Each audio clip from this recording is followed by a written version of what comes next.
Rawit Marsha. I will be reflecting on what I learned during this class. I will start with my first speech, which was informative speech, and it was on medication errors. I really enjoyed giving this speech because it allowed me to inform people about a topic I felt passionate about. I was able to present astonishing facts and inform my audience about an important topic. So again, I was very pleased with my topic selection. I put a lot of thought into it, and I wanted to pick something that I cared about. The speech was also organized well, which allowed me to effectively communicate my main points. Another thing that went well with the speech was the conclusion. I was able to recap the key points, which of course is very important. There were a few things that I could have done to make the speech better. The introduction wasn't captivating enough. I could have opened with an interesting fact to immediately grab the attention of my audience, which I did not do. I think my introduction was a little dull. Also, with my conclusion, although I was able to recap my key points, I ended it with the phrase, "that's it," which doesn't leave my audience wanting more. So I could have also improved the conclusion by leaving them, wanting to know more information. Uh, Overall, with informative speech, I learned that it takes more than an interesting topic. You could have an interesting topic, but the way you open your introduction is very important. Um, it's it's it's almost crucial to kind of open with an introduction that grabs their attention right away because it's very easy to lose an audience. And I also learned that organizing your speech is very important. You could have all the interesting facts, but if your speech is not organized well, you can easily lose your audience. Well organized speeches are more interesting to listen to. They're easier to understand, and they're also easier to retain. I also learned that the more organized my speech is, the easier it is for me to remember it, and the less nervous I am, because it's if it's organized, then I have confidence that I can communicate it well. But if it's all over the place, I'm trying to make this point and I'm trying to make that point, it can really confuse my audience and they can lose interest. Another speech I delivered was a demonstration speech. There were so many things that I could have done to improve this speech, to really do well on this speech. I'm not proud of the way it turned out, not at all. I thought because I was going to be demonstrating something very easy, which was how to make oral hydration salt drink, that I didn't need much preparation, and I was so wrong. A very important thing I learned from this speech is that no matter how well I know the subject, no matter how basic and easy the topic is, preparation is a must. It's not even optional. Because I was not prepared well, I was not able to have an effective introduction, or thesis, or transition, or conclusion. I did not include sources, which makes me less credible to my audience.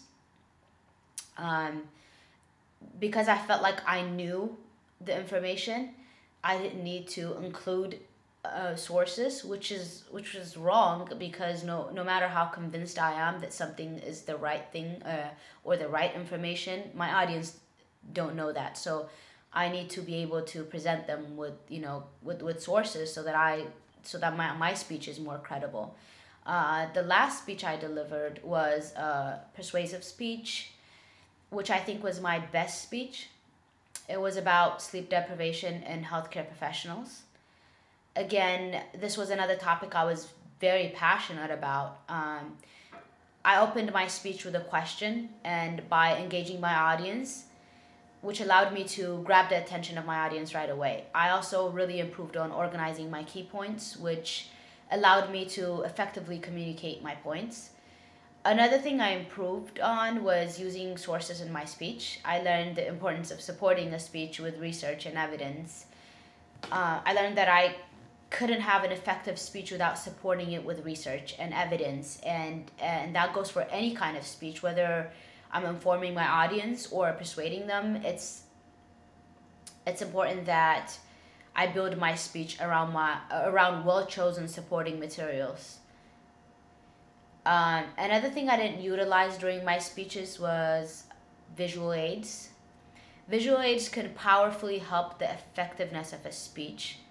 I would have benefited from having objects, images, or data presented in a clear and dramatic fashion, to make my point.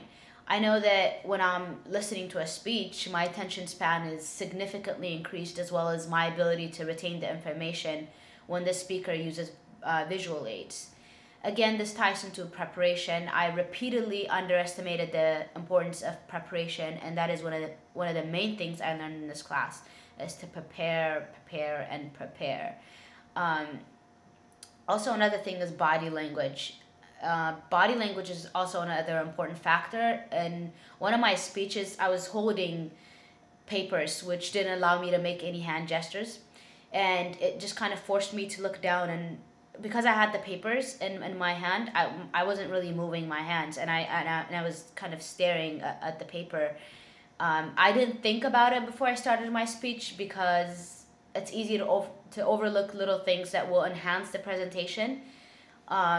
Therefore, I learned that effective communication is more than being well spoken. It takes more than that. I think when it comes to being confident in our speech, preparation has a lot to do with it. There are also biblical principles that are relevant to confident public speaking. Jeremiah is one that comes to mind. In Jeremiah chapter 1, verse 6, he says to God, "I do not know how to speak, I am too young."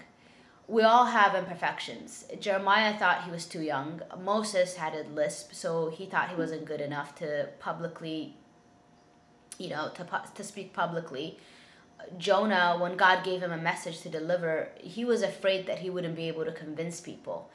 But God said to Jeremiah in verse 7, "Do not be afraid." The Bible also says that God gave us a spirit, not of fear, but of power, love, and self-control. Another important biblical principle to consider when speaking publicly is honesty. In Zechariah 8:16, the Bible says, "Speak truth to one another." No matter how much we want to persuade people, no matter how passionate we feel about a topic, we should never present false information for the sake of convincing people. We should only speak the truth at all times. And it's not always about speaking the truth, but sometimes we exclude information to make our point, and that's also wrong because we're not communicating the whole truth. I really did learn a lot in this class. I learned the importance of having a good introduction to grab the attention of the audience. I learned the importance of having well-organized points in order to communicate the information effectively. Having a conclusion that summarizes the points, incorporating research and supportive material, the importance of having visual aids, paying attention to our body language, the way we're standing, the way we're using our hands. Last but not least, I learned the importance of preparing. I definitely will be applying what I learned in this class in my professional and personal life. At work, I do conduct a lot of meetings, and I can use what I learned in this class during my meetings to be so that my meeting is more effective, so that I can communicate information more effectively. I want to say thank you to my professor as well as my classmates. I appreciate all of your feedbacks throughout this class. It really helped my learning experience. This has been a wonderful class, and may God bless all of you abundantly. Thank you.